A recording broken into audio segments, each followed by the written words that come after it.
Bismillahirrahmanirrahim. Assalamualaikum warahmatullahi wabarakatuh. Halo teman-teman semua. Alhamdulillah hari ini kita masih bisa merasakan nikmat Allah, yaitu nikmat iman, nikmat Islam, nikmat sehat, bahkan nikmat sempat ya. Sehingga kita bisa bertemu lagi dalam via online. Nah, sebelumnya perkenalkan, nama saya Muhammad Yusuf Mustafa dengan NPM 2404010023. Nah, di sini saya akan membahas lagi tentang pengembangan sumber dan media pembelajaran. Nah, nanti di pembahasan kali ini kita akan membahas 8 jenis aktivitas siswa menurut Dietrich. Langsung saja ya teman-teman. Apa sih pengertian dari aktivitas siswa? Jadi aktivitas siswa adalah segala bentuk kegiatan yang dilakukan peserta didik proses pembelajaran, baik secara fisik maupun mental, untuk memperoleh pengetahuan, keterampilan, sikap, dan pengalaman belajar siswa.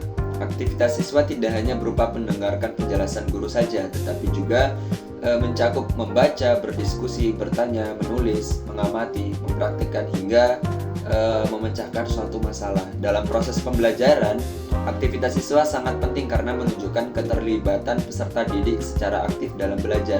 Semakin aktif siswa dalam pembelajaran, maka semakin besar kemungkinan tujuan pembelajaran dapat tercapai dengan baik.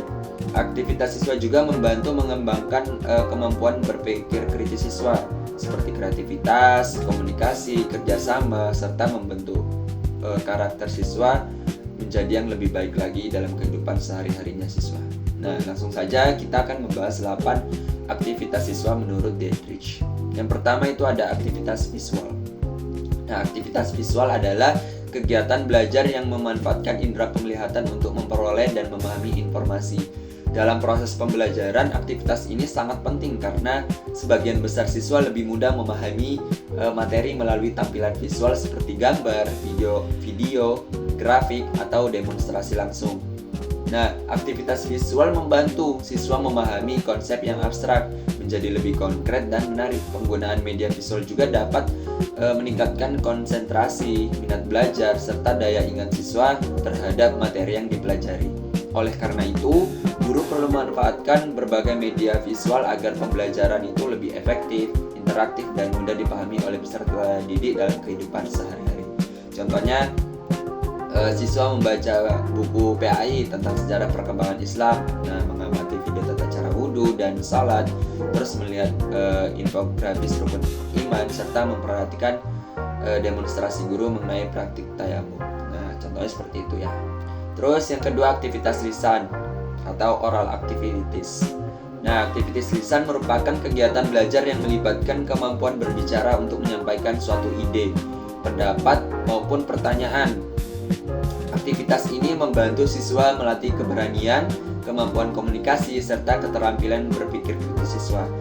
Nah, aktivitas lisan sangat penting karena siswa tidak hanya memahami materi tetapi juga mampu menjelaskan kembali ajaran Islam dengan baik. Melalui aktivitas berbicara, siswa dapat berinteraksi dengan guru dan teman sehingga tercipta pembelajaran yang aktif dan komunikatif. Guru perlu memberikan kesempatan kepada siswa untuk berdiskusi juga, bertanya, dan presentasi agar rasa percaya diri siswa itu meningkat. Aktivitas lisan juga membantu siswa mengembangkan kemampuan menyampaikan nilai-nilai Islam secara santun dan jelas. Contohnya seperti siswa membaca ayat Al-Quran secara tartil di depan kelas, terus menyampaikan pendapat saat diskusi tentang akhlak, atau bertanya kepada guru mengenai hukum ibadah, serta melakukan presentasi kelompok tentang sejarah Nabi Muhammad SAW. Contohnya seperti itu teman-teman. Terus yang ketiga ada aktivitas mendengarkan atau listening activities. Nah, aktivitas mendengarkan adalah kegiatan belajar yang menggunakan indera pendengaran untuk memahami informasi atau pesan pembelajaran.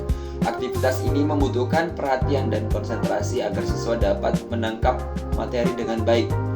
Mendengarkan sangat penting karena banyak materi disampaikan secara lisan seperti ceramah, pembacaan ayat suci Al-Quran, maupun diskusi kelas. Nah, melalui aktivitas pendengaran, siswa dapat memahami pelafalan ayat, isi materi, serta nilai-nilai yang diajarkan oleh guru. Selain itu, kemampuan mendengarkan juga membantu Siswa menghargai pendapat orang lain dan meningkatkan keterampilan komunikasi. Guru perlu menciptakan suasana belajar yang kondusif agar siswa dapat fokus dan aktif menyimak pembelajaran dengan baik. Contohnya apa teman-teman? Kayak siswa mendengarkan penjelasan guru mengenai zakat, terus menyimak bacaan ayat suci Al-Quran melalui audio atau murotal, serta memperhatikan jalannya diskusi kelompok tentang akhlak terpuji. Nah, aktivitas mendengarkan juga terlihat ketika siswa menyimak ceramah agama seperti kisah Nabi dan arahan guru saat praktik ibadah agar pemahaman materi ini menjadi lebih jelas dan benar. Nah, lanjut yang keempat, yaitu aktivitas menulis atau writing activities. Nah, aktivitas menulis adalah kegiatan belajar yang dilakukan dengan menuangkan ide-ide, pemahaman, atau informasi dalam bentuk tulisan. Menulis ini membantu siswa mengingat materi, melatih keterampilan berpikir, dan meningkatkan kemampuan menyusun gagasan secara sistematis. Dalam pembelajaran PAI, aktivitas menulis dapat berupa mencatat materi, merangkum pelajaran, menulis ayat Al-Quran, maupun membuat refleksi ibadah. Nah, aktivitas ini juga membantu siswa memahami materi lebih mendalam karena mereka mengolah informasi sebelum menuliskannya. Selain itu juga menulis dapat meningkatkan kreativitas siswa dan ketelitian siswa dalam pembelajaran. Guru perlu membimbing siswa agar mampu menulis dengan baik sehingga pembelajarannya nanti menjadi lebih aktif dan bermakna bagi perkembangan pengetahuan serta karakter peserta didik nanti. Contohnya, siswa membuat rangkuman materi tentang iman kepada malaikat, terus menulis jawaban soal esai fikih atau mencatat penjelasan guru. Seperti itu teman-teman. Lanjut yang kelima, ada aktivitas menggambar atau drawing activities. Nah, aktivitas menggambar ini adalah kegiatan belajar yang dilakukan dengan membuat gambar, diagram, grafik, atau bentuk visual lainnya untuk membantu memahami suatu materi. Aktivitas ini melatih kreativitas siswa, ketelitian siswa, dan kemampuan siswa dalam menyajikan informasi secara visual. Nah, menggambar dapat membantu siswa memahami konsep yang rumit menjadi lebih sederhana dan menarik. Misalnya melalui peta konsep, diagram alur, atau ilustrasi sejarah Islam. Nah, aktivitas menggambar juga meningkatkan daya ingat karena siswa menghubungkan materi dengan bentuk visual tertentu. Guru dapat memanfaatkan kegiatan ini agar pembelajaran lebih interaktif dan menyenangkan. Dengan demikian, siswa tidak hanya memahami teori saja, tetapi juga mampu mengekspresikan pemahaman secara kreatif dan inovatif. Seperti itu.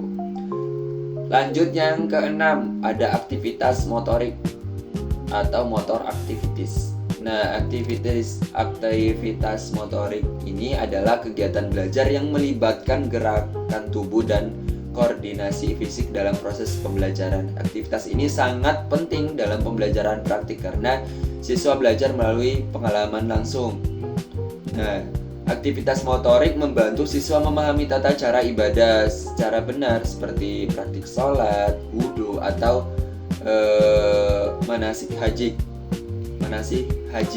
Nah, kegiatan ini membuat siswa lebih aktif dan mudah mengingat materi karena dilakukan secara langsung. Selain itu juga, aktivitas motorik juga melatih kedisiplinan siswa, keterampilan siswa, dan kerjasama antar siswa. Guru perlu memberikan arahan saja dan contoh yang jelas agar siswa mampu melakukan praktik dengan baik.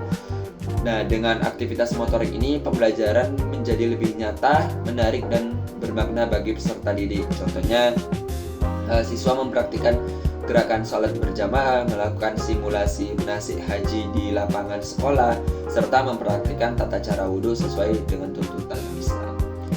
Lanjut yang ketujuh, aktivitas mental atau mental activities. Nah, aktivitas mental adalah kegiatan belajar yang melibatkan proses berpikir, menganalisis, memahami, dan memecahkan suatu masalah. Aktivitas ini sangat penting karena membantu siswa mengembangkan kemampuan intelektual dan berpikir kritis. Aktivitas mental juga digunakan untuk memahami hikmah ibadah, menganalisis hukum Islam, serta menyelesaikan permasalahan kehidupan berdasarkan ajaran agama.